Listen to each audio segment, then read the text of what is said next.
साथियों, आज हम वाल्मीकि रामायण के बालकांड के 71वें सर्ग की कथा सुनेंगे। इस सर्ग में राजा जनक जी ने अपने कुल का परिचय देते हुए सीता जी को राम जी के लिए और उर्मिला जी को लक्ष्मण जी के लिए समर्पित किया है। इसके बाद उन्होंने राजा दशरथ से नांदीमुख श्राद्ध और गोदान करने के लिए कहा है। तो चलिए अब 71वें सर्ग की कथा शुरू करते हैं। श्री सीतारामचंद्राभ्याम नमः। श्रीमद् वाल्मीकि रामायणम बालकांडम 1सप्ततितमः सर्गः। राजा जनक का अपने कुल का परिचय देते हुए श्री राम और लक्ष्मण के लिए क्रमशः सीता और उर्मिला को देने की प्रतिज्ञा करना।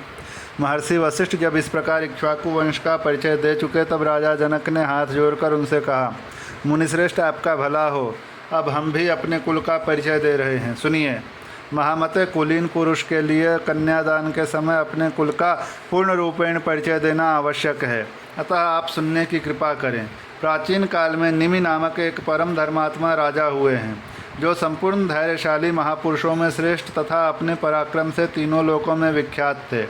उनके मिथि नामक एक पुत्र हुआ। मिथि के पुत्र का नाम जनक हुआ। ये ही हमारे कुल में पहले जनक हुए हैं। इन्हीं के नाम पर हमारे वंश का प्रत्येक राजा जनक कहलाता है। जनक से उदावसु का जन्म हुआ। उदावसु से धर्मात्मा नंदीवर्धन उत्पन्न हुए। नंदीवर्धन से शूरवीर पुत्र का नाम सुकेतु हुआ। सुकेतु के भी देवरात नामक पुत्र हुआ। देवरात महान बलवान और धर्मात्मा थे। राजर्षि देवरात के बृहद्रथ नामक से प्रसिद्ध एक पुत्र हुआ। बृहद्रथ के पुत्र महावीर हुए, जो शूर और प्रतापी थे। महावीर के सुधृत हुए, जो धैर्यवान और सत्य पराक्रमी थे। सुधृत के भी धर्मात्मा धृष्टकेतु हुए, जो परम धार्मिक थे। राजर्षि धृष्टकेतु का पुत्र हर्यश्व नाम से विख्यात हुआ।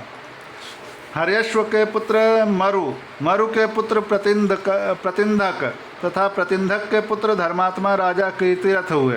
कीर्तिरथ के पुत्र देवमीढ़ नाम से विख्यात हुए। देवमीढ़ के विबुध और विबुध के पुत्र महीध्रक हुए। महीध्रक के पुत्र महाबली राजा कीर्तिरात हुए। राजर्षि कीर्तिरात के महारोमा नामक पुत्र उत्पन्न हुआ। महारोमा से धर्मात्मा स्वर्णरोमा का जन्म हुआ। राजर्षि स्वर्णरोमा से हृष्वरोमा का उत्पन्न हुए। धर्मज्ञ महात्मा राजा हृष्वरोमा के 2 पुत्र उत्पन्न हुए, जिनमें ज्येष्ठ तो मैं ही हूँ और कनिष्ठ मेरा छोटा भाई वीर कुशध्वज है। मेरे पिता मुझे ज्येष्ठ पुत्र को राज्य पर अभिषिक्त करके कुशध्वज का सारा भार मुझे सौंपकर वन में चले गए। वृद्ध पिता के स्वर्गगामी हो जाने पर अपने देवतुल्य भाई कुशध्वज को स्नेह की दृष्टि से देखता हुआ मैं इस राज्य का भार धर्म के अनुसार वहन करने लगा।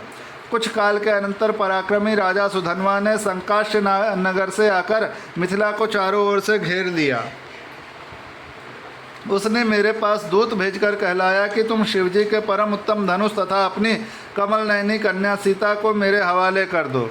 महर्षि, मैंने उसकी मांग पूरी नहीं की, इसलिए मेरे साथ उसका युद्ध हुआ। उस संग्राम में सम्मुख युद्ध करता हुआ राजा सुधन्वा मेरे हाथ से मारा गया। मुनिश्रेष्ठ, राजा सुधन्वा का वध करके मैंने संकाश्या नगर के राज्य पर अपने शूरवीर भ्राता कुशध्वज को अभिषिक्त कर दिया। महामुने, ये मेरे छोटे भाई कुशध्वज हैं और मैं इनका बड़ा भाई हूँ।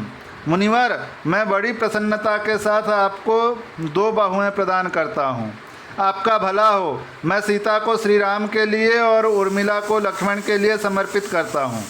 पराक्रम ही जिसको पाने का शुल्क था, उस देवकन्या के समान सुंदरी अपनी प्रथम पुत्री सीता को श्री राम के लिए तथा दूसरी पुत्री उर्मिला को लक्ष्मण के लिए दे रहा हूँ। मैं इस बात को 3 बार दोहराता हूँ, इसमें संशय नहीं है। मुनिप्रवर, मैं परम प्रसन्न होकर आपको 2 बहुएं दे रहा हूँ। वशिष्ठ जी से ऐसा कहकर राजा जनक ने महाराज दशरथ से कहा, राजन, अब आप श्री राम और लक्ष्मण के मंगल के लिए इनसे गोदान करवाइए। आपका कल्याण हो। नंदीमुख श्राद्ध का कार्य भी संपन्न कीजिए। इसके बाद विवाह का कार्य आरंभ कीजिएगा। महाबाहो प्रभो, आज मघा नक्षत्र है।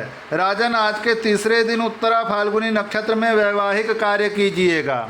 आज श्री राम और लक्ष्मण के अभ्युदय के लिए गो, भूमि, तिल और सुवर्ण आदि का दान करना चाहिए। क्योंकि यह भविष्य में सुख देने वाला होता है। इस प्रकार श्री वाल्मीकि निर्मित आर्ष रामायण आदि काव्य के बालकांड में 71वां सर्ग पूरा हुआ।